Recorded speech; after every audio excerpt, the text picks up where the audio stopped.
오늘날은 정말 디모데후서 3장 1절 5절에서 말씀하는 말세에 고통하는 때가 이르렀습니다.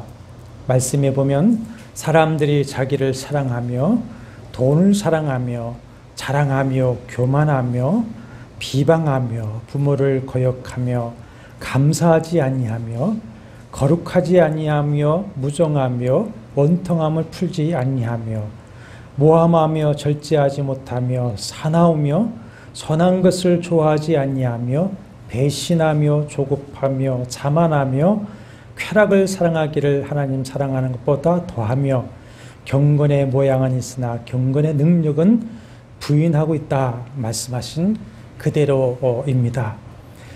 불신자의 모습만 그런 것이 아니라 믿는 자에게도 이런 모습이 만연하다는 것이 슬픈 현실입니다. 하박국 선지자가 하나님께 탄원한 것 같이 눈만 뜨면 인면수심의 범죄들이 보도되고 있고 폭력 사건 사고가 바로 우리 곁에 일어나고 있고 온갖 폐역과 죄악과 분쟁이 관영한 세상이 되고 말았습니다. 우리가 예수 그리스도를 믿고 하나님의 자녀가 되었다 할지라도 여전히 육신을 입고 이 세상에 살고 있기 때문에 이 삶의 고통들에서 제외될 수는 없습니다. 그렇기 때문에 우리 그리스도인에게도 근심과 걱정이 없을 수 없죠. 내게 저런 사건 사고의 위험이 닥치지는 않을까? 내 자식이 죄악에 물들지 않고 바르게 살아갈 수 있을까? 내 인생이 세상적으로 성공하지는 못했다 할지라도 그래도 평안한 삶을 살 수 있을 것인가? 내 이 신앙생활이 아름답게 열매를 맺으며 마칠 수가 있을 것인가? 요즘에는 또 얼마나 몹쓸 질병이 창궐합니까? 현대는 염려 차원이 아니라 질병이 두려움의 대상이 되어버리고 말았습니다. 그 외에도 삶의 현실 속에서 우리가 겪어야 하는 많은 어려움과 위기가 시시때때로 우리에게 닥쳐올 수 있습니다. 이런 고통하는 현실 속에서 과연 그리스도인들은 어떻게 살아가야 할 것인가? 누구를 의지하고 살아가야 할 것입니까? 오늘 말씀을 통해 주님 주시는 은혜와 평강을 누리게 되시기를 축원합니다. 오늘 말씀 첫머리에 시편의 제목이 있는데 성전에 올라가는 노래다 이렇게 되어 있습니다. 이스라엘 백성들이 하나님의 성전에 올라가면서 부르는 찬송인데 저자가 누구인지 확실하지 않지만 다윗의 시라고 보고 있습니다. 하나님을 예배하고 하나님을 만나러 성전에 올라가는 길이니 얼마나 감격스럽고 기쁨이 가득해야 되겠습니까? 그런데 이 찬송시의 첫머리는 근심 걱정 속에서 나의 도움이 어디서 올까? 이렇게 시작을 하고 있습니다. 이 성도는 왜 지금 성전에 예배하러 올라가면서 걱정 속에서 이 말을 하는 것일까요? 이스라엘 모든 남자는 율법에 따라서 1년에 적어도 3번은 꼭 예루살렘 성전에 올라가야만 했습니다. 평상시에는 각 사는 지역의 간이 지역 성전에서 하나님께 예배를 드렸지만 6월절, 맥주절, 수상절은 꼭 예루살렘 성전으로 올라가야만 했습니다. 그런데 그 예루살렘 근처에 사는 사람은 걱정이 덜 하겠지만 전국 각지 심지어 외국에 나가 사는 사람이 예루살렘까지 왔다가 돌아가는 것은 매우 큰 문제일 수밖에 없습니다. 오늘날처럼 비행기 타고 또 자동차로 하루 왔다 가는 것이 아닙니다. 몇몇일 걸어서 또 몇 주를 거쳐서 왔다가 가야 하는 그런 순례의 길이었습니다. 치안이 되지 않은 당시에 집을 비우고 걸어서 몇몇일 또 몇 주일을 여행해야 합니다. 그러니 여러 가지 걱정이 없을 수 없습니다.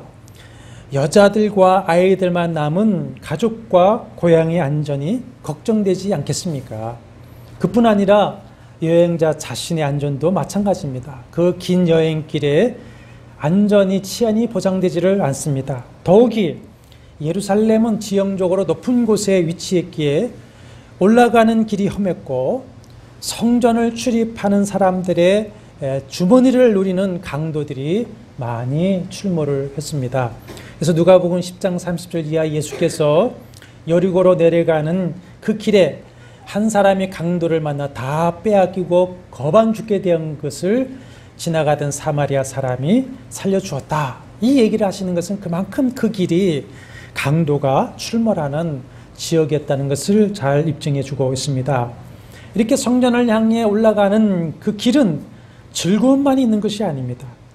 그야말로 순례의 길이고 어려움이 많은 길이었습니다. 그렇게 예루살렘 가까이 와서는 그 예루살렘을 둘러싸고 있는 높은 산들을 바라보면서 하는 말이 내가 산을 향하여 눈을 들리라 나의 도움이 어디서 올까 하는 것입니다. 우리 인생길에도 시시때때로 산들과 같은 많은 어려움이 앞을 가로막기도 합니다. 더욱이 예수를 믿고 천성을 향해 가는 순례의 길은 우는 사자와 같이 산길자를 찾는 마귀의 유혹이 있고 때때로 핍박과 시련이 많이 있습니다. 구조적으로 죄악된 이 세상에서 말씀을 따라 의롭게 살아가는 것 그 자체가 성도에게는 고난이 될 수밖에 없습니다. 또 제 몫의 십자가를 지고 가는 그리스도에게는 세상 사람들이 알지 못하는 더 어려움이 많을 수밖에 없습니다. 그래서 의인은 고난이 많다 말씀을 하시는 것입니다. 출애굽한 이스라엘이 약속했던 가나안으로 향해 가던 그 아라비아 광야와 같죠. 장렬하는 낮의 햇볕, 밤의 추위와 들짐승의 위험과 대적들의 공격이 늘 있습니다. 이 인생 광야 순례길에서 우리는 누구를 도움으로 삼아야 하겠습니까? 누가 나의 그늘이 되어줄 것인가? 그 답을 오늘 말씀해 주시고 있습니다. 성도인 우리는 누구를 향해 도움을 구하며 살아야 하겠습니까? 여러분은 누구를 도움을 삼고 계시고 누구를 자신의 삶의 그늘로 삼고 살아가고 계십니까? 이 시는 두 사람의 대화의 형식으로 되어 있습니다. 먼저 1절과 2절에서 순례자가 주변의 산을 바라보면서 내가 산을 향하여 눈을 들리라 나의 도움이 어디서 올까 하며 근심스럽게 말을 합니다. 여기서 말하는 산은 어떤 한 지정된 한 산이 아니라 언어에 보면은 복수입니다. 산들입니다. 그러므로 이 산, 저 산들을 둘러보면서 나의 도움이 어디서 올까 하는 것입니다. 이게 무슨 말이냐? 그 당시 문화입니다. 각 산에는 가나안 족속들이 섬기는 신들의 산당들이 각 산마다 있습니다. 그래서 처음에는 어떤 신이 내가 두고 온 처자식과 집을 지켜줄 것인가? 누가 나의 남은 이 여행길 함께 하고 도와줄 것인가? 이 산 저 산을 바라봅니다. 그리고는 곧 스스로에게 신앙 고백적인 다짐의 말을 합니다. 나의 도움은 천지를 지으신 여호와에게서로다. 이렇게 신앙 고백을 합니다. 이 말은 그렇지. 저 산들을 지으신 창조주, 전능하신 하나님, 천지의 유일하신 하나님 여호와께서 나를 도와주실 것이야 라는 믿음의 고백인 것입니다. 그러자 동행하는 동료가 어떤 학자들은 아버지와 함께 가던 아들이 화답을 하는 것이다. 그래서 이 시는 예배 시에는 1절과 2절은 회중이, 그다음에 3절부터 8절은 제사장이 화답하는 형식으로 되어 있습니다. 화답하는 것이 3절부터의 말씀이죠. 맞습니다. 그렇습니다. 당신이 고백한 대로 여호와께서는 졸지도 아니하시고 주무시지도 아니하시면서 당신을 지키시고 도와주실 것입니다. 화답하는 것이 3절과 8절의 말씀입니다. 사랑하는 성도 여러분, 여러분 어디에서 도움을 구하시겠습니까? 누구를 그늘 삼으시겠습니까?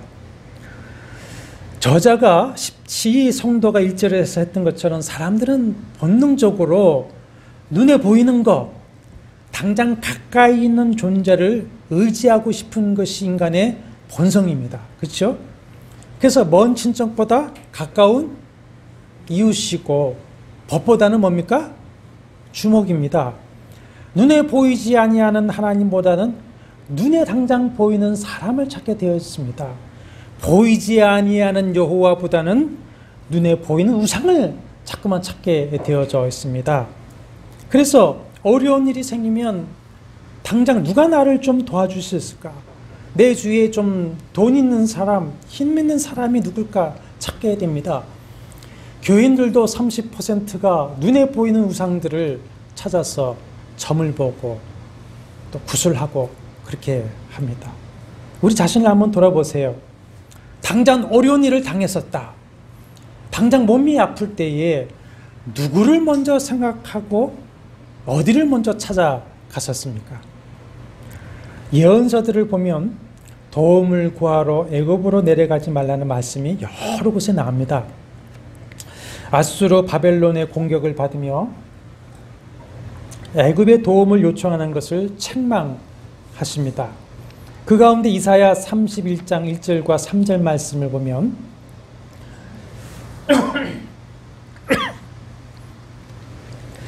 도움을 구하러 애굽으로 내려가는 자들은 화 있을진저 그들은 말을 의지하며 병거의 많음과 마병의 힘이 강함을 의지하고 이스라엘의 거룩하신 이를 앙모하지 아니하며 여호와를 구하지 아니하나니 애굽은 사람이요 신이 아니며 그들의 말들은 육체의 영이 아니라 여호와께서 그의 손을 펴시면 돕는 자도 넘어지며 도움을 받는 자도 엎드려 다 함께 멸망하리라 하십니다.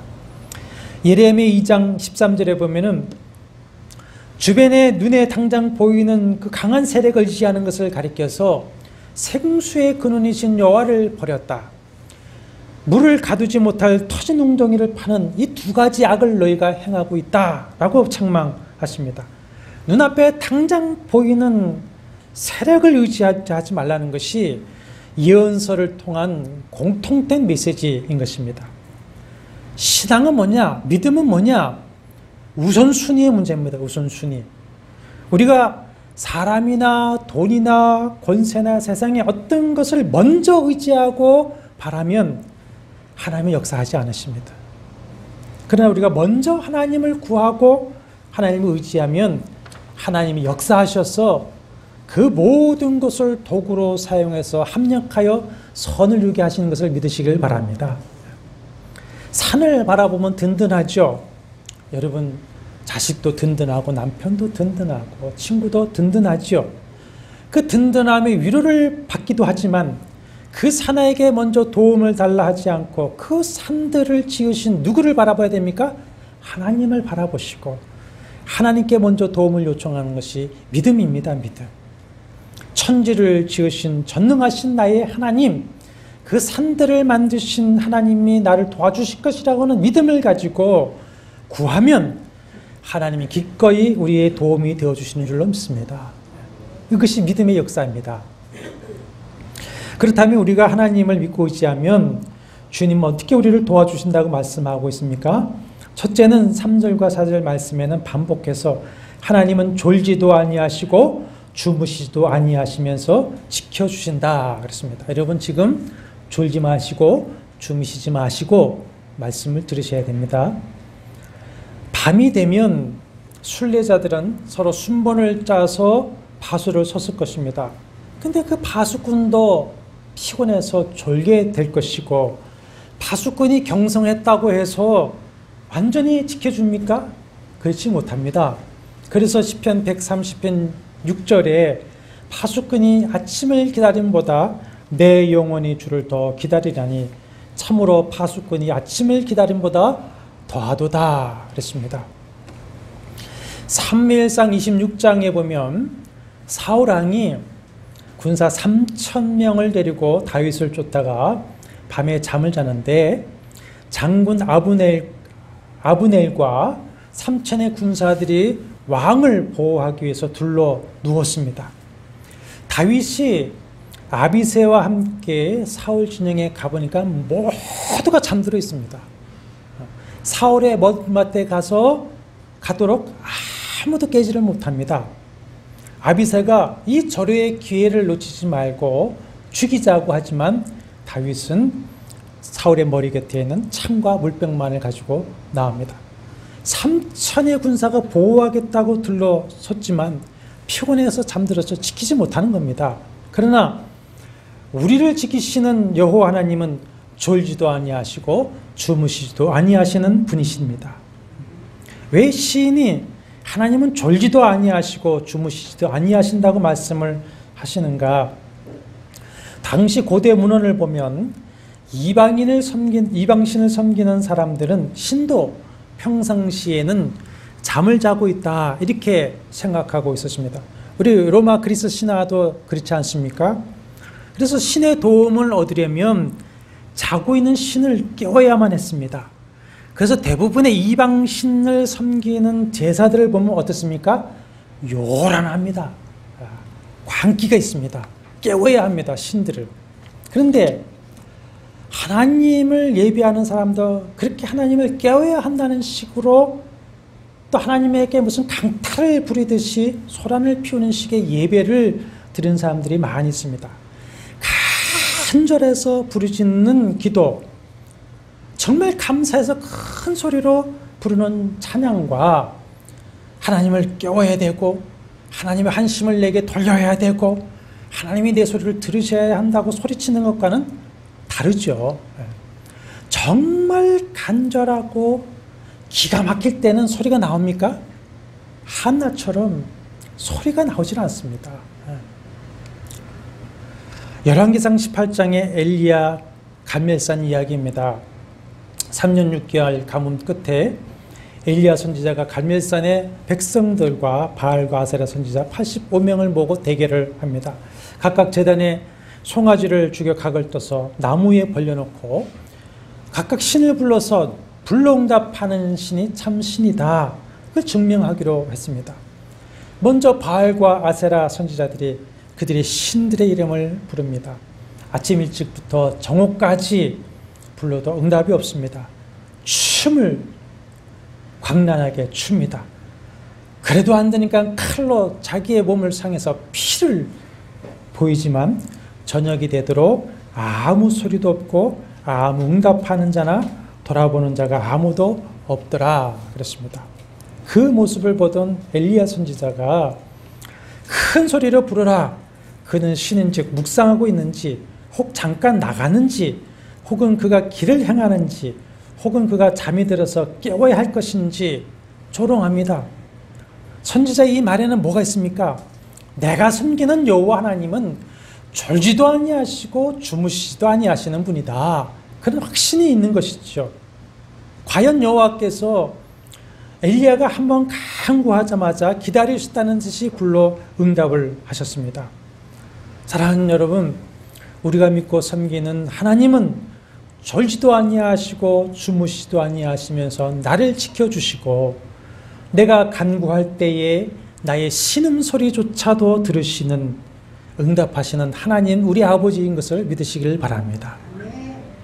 그런데 때때로 우리는 어려운 일을 당하거나 기도에 응답이 없거나 더딜게 될 때에 하나님이 나의 기도를 듣지 않으시는 것인가?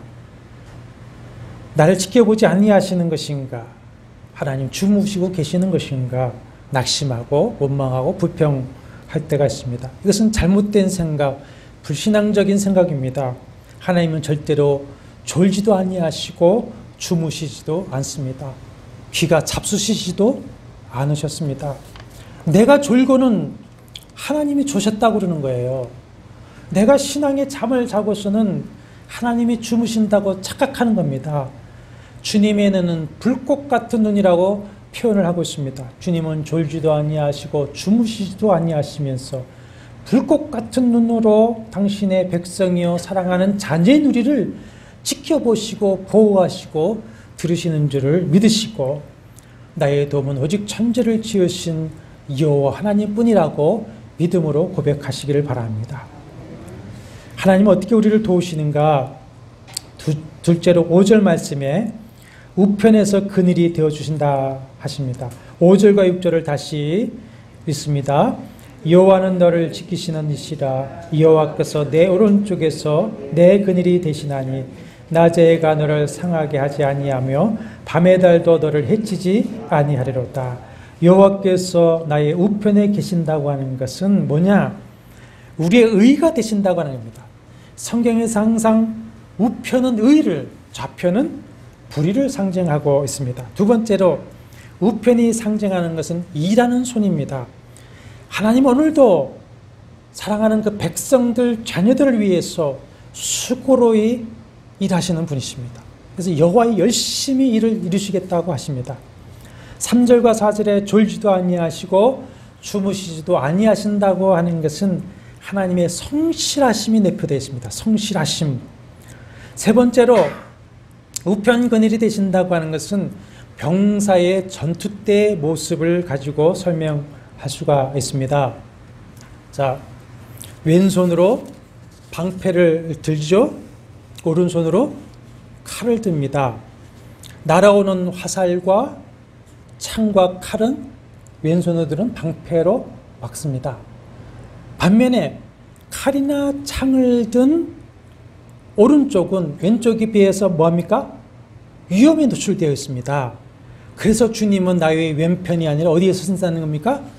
오른쪽에 큰 방패를 들고 서 계시겠다. 이렇게 말씀을 하시는 것입니다. 우리의 의가 되시고 우리를 위해 일해 주시는 하나님이 무엇처럼 되시느냐? 그늘이 되어 주신다. 햇볕에 나가면 그늘이 어디 있습니까? 떨어져 있습니까?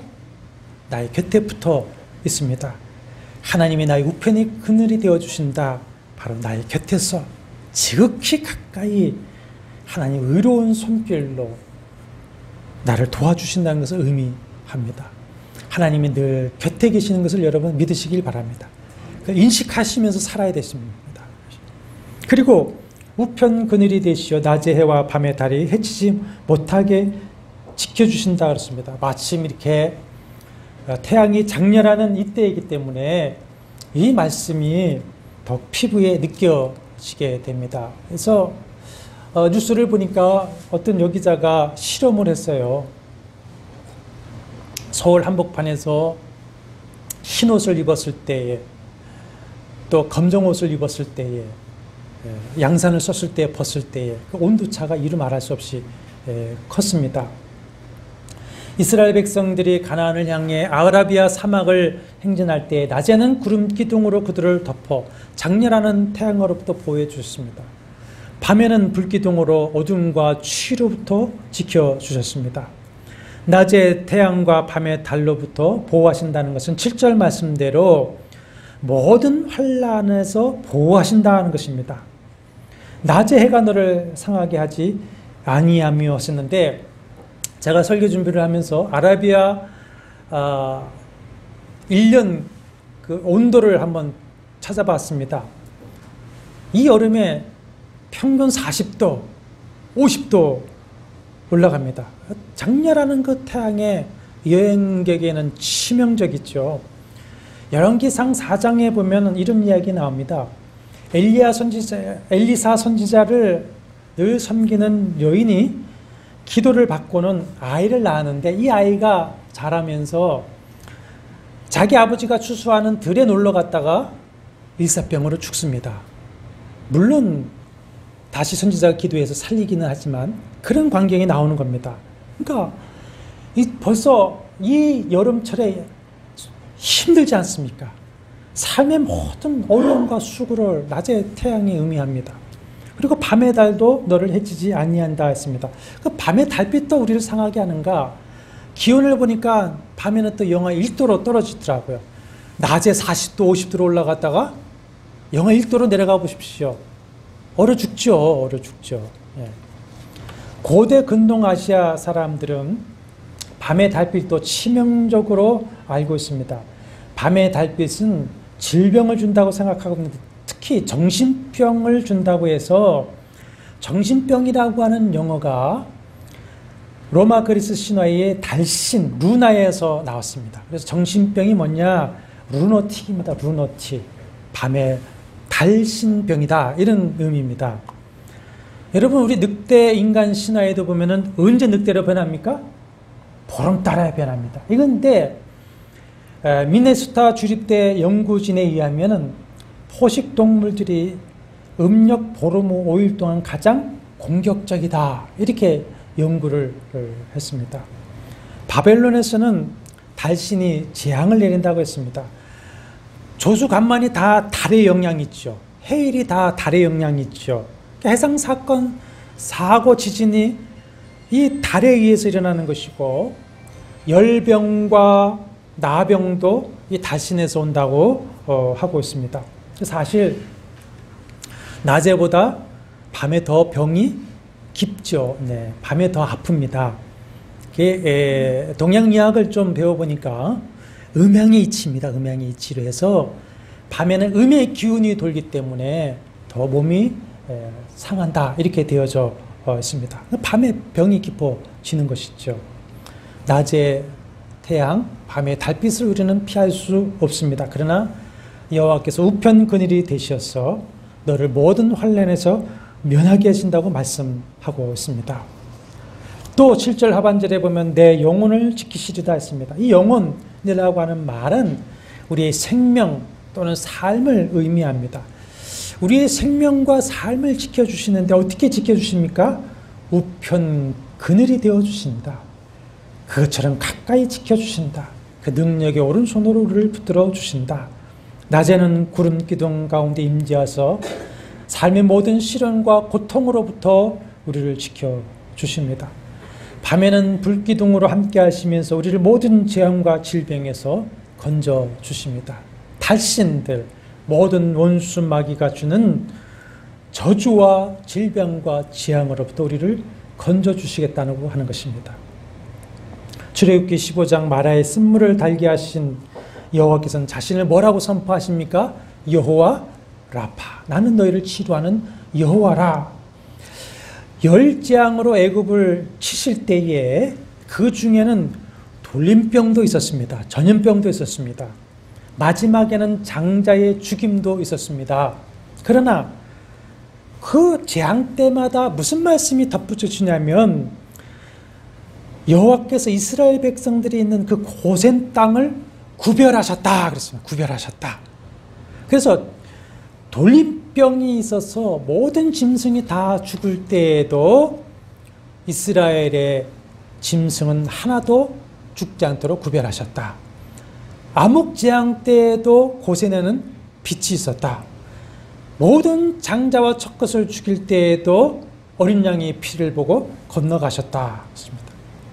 이것이 여호와 라파입니다.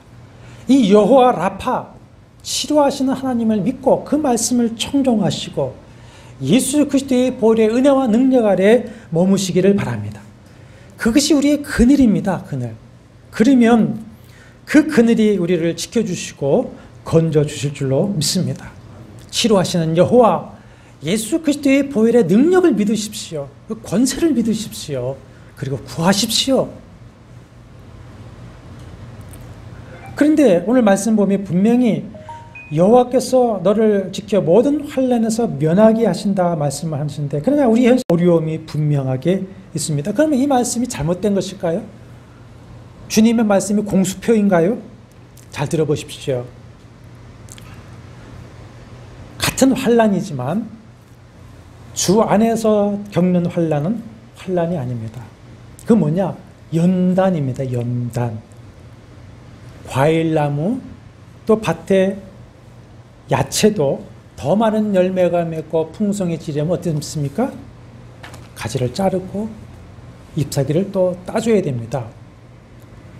하나님을 떠나서 겪는 어려움은 환난이지만 하나님 안에서 성도가 겪는 어려움은 환난이 아니라 뭐라고 말씀합니까? 연단입니다. 연단. 우리의 죽은 가지를 잘라내고 시들어가는 잎사귀를 따내시는 연단입니다. 연단. 남아프리카의 앤드류 머레이라고 하는 목사가 계셨습니다. 그분의 책은 모두가 믿고 읽으셔도 되는 건데, 이 앤드류 머레이가 자기가 시련을 당하면서 이렇게 고백을 했습니다. 첫째는 나를 이러한 상황에 처하게 하신 분이 바로 주님이십니다. 둘째는 주님은 나를 사랑으로 지켜주실 것입니다. 셋째는 주님은 시련을 축복으로 바꾸실 것입니다. 넷째는 때가 이르면 주님께서 그 기쁘신 뜻을 따라 나를 시련에서 건져주실 것입니다. 결국 나는 지금 하나님의 정하신 뜻을 따라서 하나님의 보호하심을 받으면서 하나님의 훈련과 연단을 위해 하나님이 정하신 기간 동안 시련을 받는 것입니다. 이렇게 했습니다. 모든 환난 가운데에서도 주님 우리를 지켜주시고 건져주십니다. 다만 사랑하는 자녀들에게는 뭘 하십니까? 연단하십니다. 연단을 하시는 겁니다. 이 시대에 지난주에도 말씀을 드렸습니다만 이 시대의 문명에 다 믿음들이 뺏겨버렸다 말씀드렸는데 이 시대에 기적이 없다고 여러분 생각하십니까? 자신의 힘으로 살아간다고 여러분 생각하십니까? 여러분 나 같은 사람이 예수 믿고 하나님의 자녀가 되었다는 거 기적 아닙니까? 저는 기적이라고 여깁니다. 나 같은 게 어떻게 예수를 믿게 되었을까? 기적 중에 기적입니다. 이 약하고 험한 세대에 우리가 큰 고난을 당하지 않고 살아가고 있다고 하는 것 당연한 것이 아니라 모든 것이 하나님의 은혜인 줄로 믿습니다. 기적 같은 하나님의 은혜 가운데 우리가 살아오고 있는 것입니다. 그 은혜가 이 산소 같으니까 은혜를 은혜로 느끼지 못하고 알지 못할 뿐이에요.